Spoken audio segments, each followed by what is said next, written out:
Hello all, welcome to Pustakvane, your one-stop solution for book summary. Today we are here with the book named The Adventures of Huckleberry Finn by Mark Twain. So let's start its plot summary.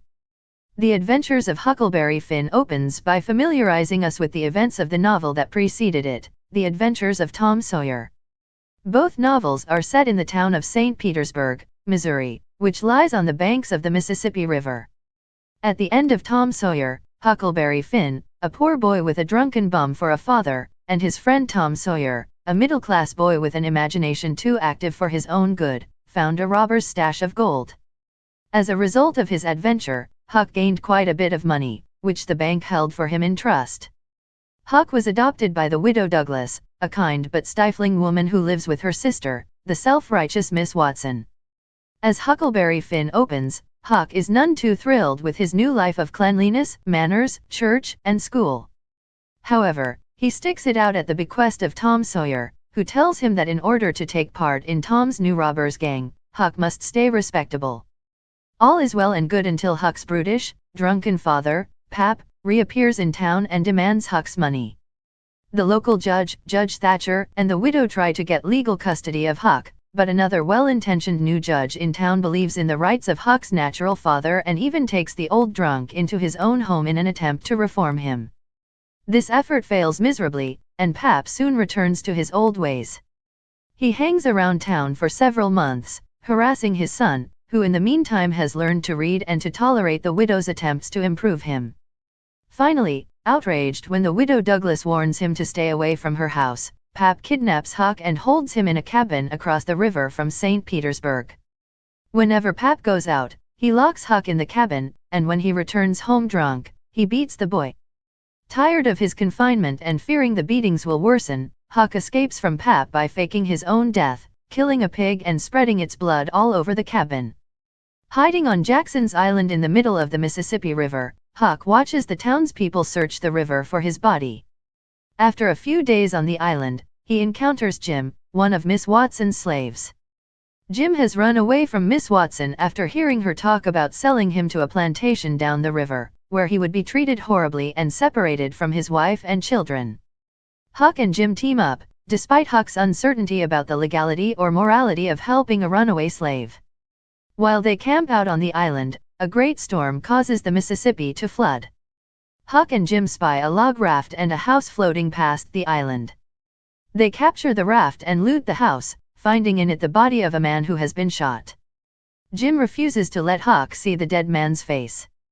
Although the island is blissful, Huck and Jim are forced to leave after Huck learns from a woman on shore that her husband has seen smoke coming from the island and believes that Jim is hiding out there. Huck also learns that a reward has been offered for Jim's capture. Huck and Jim start downriver on the raft, intending to leave it at the mouth of the Ohio River and proceed up that river by steamboat to the Free States, where slavery is prohibited. Several days' travel takes them past St. Louis, and they have a close encounter with a gang of robbers on a wrecked steamboat. They manage to escape with the robbers' loot.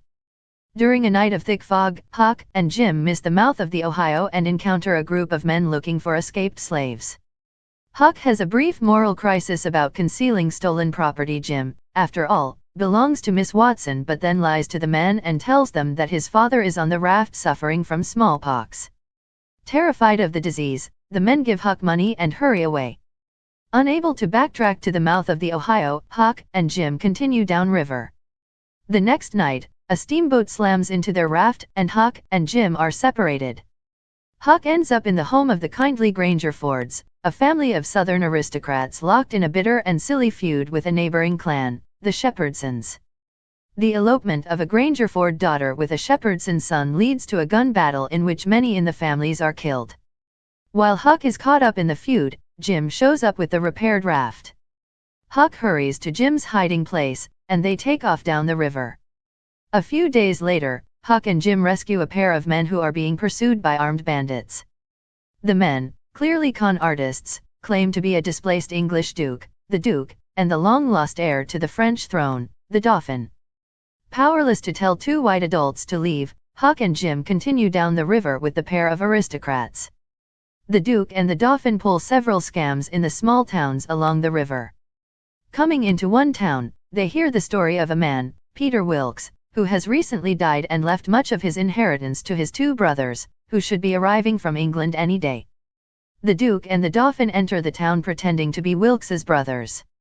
Wilkes's three nieces welcome the con man and quickly set about liquidating the estate.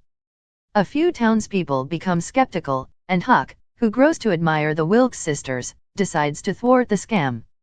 He steals the dead Peter Wilkes's gold from the Duke and the Dauphin but is forced to stash it in Wilkes's coffin. Huck then reveals all to the eldest Wilkes sister, Mary Jane. Huck's plan for exposing the Duke and the Dauphin is about to unfold when Wilkes's real brothers arrive from England. The angry townspeople hold both sets of Wilkes claimants, and the Duke and the Dauphin just barely escape in the ensuing confusion. Fortunately for the sisters, the gold is found. Unfortunately for Huck and Jim, the Duke and the Dauphin make it back to the raft just as Huck and Jim are pushing off. After a few more small scams, the Duke and Dauphin commit their worst crime yet. They sell Jim to a local farmer, telling him Jim is a runaway for whom a large reward is being offered. Huck finds out where Jim is being held and resolves to free him. At the house where Jim is a prisoner, a woman greets Huck excitedly and calls him Tom. As Huck quickly discovers, the people holding Jim are none other than Tom Sawyer's aunt and uncle, Silas and Sally Phelps. The Phelpses mistake Huck for Tom, who is due to arrive for a visit, and Huck goes along with their mistake.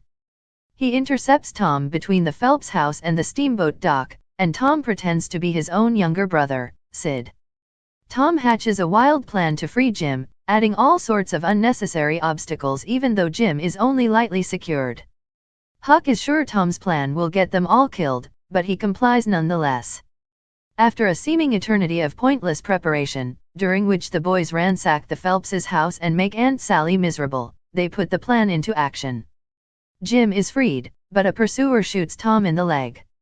Huck is forced to get a doctor, and Jim sacrifices his freedom to nurse Tom.